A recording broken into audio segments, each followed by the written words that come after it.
Hai, bersama Trivia Sejarah by Cikgu Madia. Hari ini kita akan terus mengenali tokoh seterusnya. Sebelum itu, tekan like, share dan follow ya. Hai anak.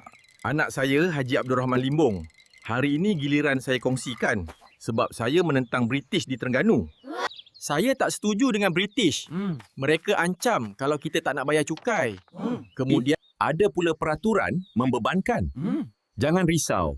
Saya akan membela kalian di mahkamah nanti. Syukurlah kita telah menang. Bicara kes ini, orang yang ditindas doanya dimakbulkan. Teruskan berjuang. Akhirnya, kami telah menawan Balai Polis Kuala Berang. Kami akan mempertahankan hak-hak kami, kawan-kawan. Kita tidak boleh biarkan Haji Abdul Rahman Limbong.